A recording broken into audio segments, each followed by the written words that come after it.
प्यारे दोस्तों, सादर अभिवादन। मैं हूं महेश कुमार वैद्य और आप देख रहे हैं एनजेपी हरियाणा। दोस्तों, कहते हैं पहले तोलो फिर बोलो। कई बार कड़वी बात इतनी चुभ जाती है कि बात आंदोलन की आ जाती है। हम बात कर रहे हैं हरियाणा महिला आयोग की चेयरपर्सन रेणु भाटिया के उस बयान की, जिसे लेकर हरियाणा में जो नर्सेज हैं, स्वास्थ्य विभाग में सेवारत जो नर्सेज हैं, उनमें भारी रोष है और वह अपना विरोध प्रदर्शन जगह जगह कर रही है, विशेष रूप से कुरुक्षेत्र। पहले एक बार आपको घटनाक्रम बता देते हैं, उसके बाद आपके विवेक पर भी छोड़ते हैं। कमेंट बॉक्स में जाकर के आप क्या अपनी राय व्यक्त करेंगे, यह आपका अधिकार है, लेकिन बताइएगा जरूर, अपनी राय जरूर दीजिएगा। एक बार पूरी घटना मैं आपको बता देता हूं, क्या कुछ घटना हुई है जिसे लेकर के नर्सें नाराज हैं और रेणु भाटिया के खिलाफ प्रदर्शन किया जा रहा है। मामला क्या था वह भी पूरा हम बताते हैं, और इस मामले में स्वास्थ्य मंत्री आरती सिंह राव ने अब तक क्या किया, यह भी पूरी की पूरी बात हम आपको बताते हैं। दोस्तों, आप जानते हैं कुरुक्षेत्र के लोकनायक जयप्रकाश राजकीय अस्पताल में एक लड़की से रेप हुआ था। रेप की घटना के बाद रेणु भाटिया 7 जून को वहां पहुंची थी। 7 जून को वहां पहुंच करके उन्होंने अस्पताल का दौरा किया। यहां पर उन्होंने प्रिंसिपल मेडिकल ऑफिसर डॉक्टर सारा अग्रवाल सहित ड्यूटी पर तैनात नर्सिंग स्टाफ को जमकर फटकार लगाई थी।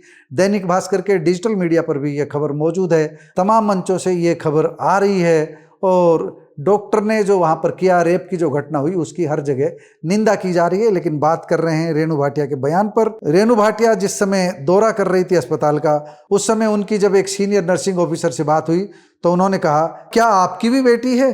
छोड़ो उसे किसी के साथ 15 मिनट एक कमरे में, फिर इस बच्ची को कैसे अकेला छोड़ दिया। यानी रेणु भाटिया के मन में गुस्सा था 15 वर्षीय उस बच्ची को अकेला छोड़ने को लेकर के, जिसके साथ एक डॉक्टर ने रेप किया था। हम पूरी जानकारी आपको बताते हैं। इस बयान को लेकर के नर्सेज ने कहा कि उनका अपमान किया गया है। इस मामले में जो अब तक प्रोग्रेस हुई है वो सारी बात हमको बता देते हैं।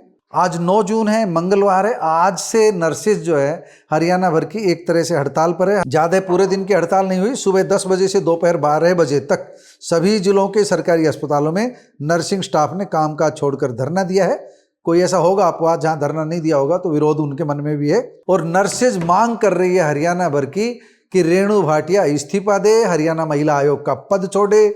उन्होंने जो बात कही है उससे नर्सेज की स्वाभिमान को, नर्सेज के सम्मान को चोट लगी है। निश्चित रूप से चोट लगी होगी, लेकिन जिस 15 वर्षीय बच्ची के साथ इस तरह की घटना हुई है, उसे लेकर भी हम सबको संवेदनशील होना चाहिए। नर्सिंग फेडरेशन ने इस मामले में चीफ मिनिस्टर नायब सैनी को भी पत्र भेजा है और उन्हें चेयरपर्सन पद से हटाने की मांग की है। हालांकि हम ये भी बता चुके हैं कि रेणु भाटिया अपने बयान पर अभी भी अडिग है और उन्होंने कह दिया है कि वह माफी नहीं मांगेगी। दूसरी ओर नारनौल से एक बयान आया स्वास्थ्य मंत्री आरती सिंह राव का। उन्होंने कहा है कि वह स्टाफ नर्स यूनियन से इस मामले को लेकर के बात करेंगी। इस मामले में कुरुक्षेत्र के सीएमओ को बर्खास्त किया जा चुका है। घटना शर्मनाक थी। हालांकि सीएमओ डॉक्टर सुखबीर सिंह ने दैनिक भास्कर से बातचीत में ये कहा है कि उन्हें इस बारे में जानकारी नहीं है। उन्होंने दैनिक भास्कर से बातचीत में ये कहा है। दूसरी ओर स्वास्थ्य विभाग की तरफ से रेप का जिस डॉक्टर पर आरोप है, डॉक्टर शैलेंद्र कुमार शैली की सेवाएं समाप्त की जा चुकी है। वह एलएनजेपी अस्पताल में फिजिशियन कंसल्टेंट था। शैली कैथल में सीएमओ रह चुका है। रिटायरमेंट के बाद वह एलएनजेपी अस्पताल में आया था। नर्सेज का कहना है, उनकी ओर से अनीता ने बयान दिया है कि रेणु भाटिया ने हमारे बारे में जो कुछ कहा उससे हमें बहुत दुख हुआ।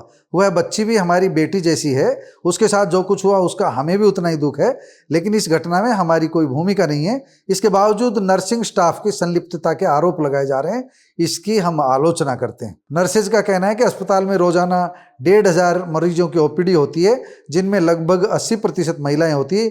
इतनी बड़ी संख्या में मरीजों को डॉक्टर देखते हैं, इसलिए हर मरीज की जानकारी उनके पास नहीं होती। मरीज पहले रजिस्ट्रेशन करवा करके पर्ची बनवाते हैं और फिर जिस डॉक्टर को दिखाना होता है, चाहे वह किसी भी विभाग का हो, उसके पास सीधे चले जाते हैं। दोस्तों, यह है पूरा प्रकरण। हमने आपको बता दिया है, एक डॉक्टर ने गलत किया, 15 वर्षीय बच्ची के साथ रेप किया। उसका परिचय हम कानूनी रूप से आपको नहीं दे सकते। उस बच्ची के मन पर जो बीती होगी उसको आप समझ सकते हैं, उस बच्ची के परिवार पर जो बीत रही होगी उसको भी आप समझ सकते हैं। ऐसे में रेणु भाटिया ने अगर किसी को फटकार लगाई है तो फटकार लगाने का काम हुआ है, गुस्सा जायज़ है, लेकिन इस गुस्से के बीच जो हमने कहा है कि पहले तोलो फिर बोलो। रेणु भाटिया इसका पालन नहीं कर रही है। पहले भी वह अपने बयानों के कारण, अपनी तल्ख टिप्पणियों के कारण चर्चा में रही है। अब इस मामले में फैसला सरकार को लेना है। नर्सिस आंदोलनरत है, उनमें गुस्सा है। आप इस बारे में क्या सोचते हो? अपनी राय हमें जरूर दीजिएगा। फैसला सरकार को करना है, हमें और आपको नहीं। और सरकार के आंख नाक कान सब कुछ होते हैं, सरकार सब कुछ देख रही होती है। अब पता लगेगा इस मामले में किसके खिलाफ क्या कार्रवाई होती है। दोस्तों, हमें इंतजार रहेगा आपकी राय का। नमस्कार।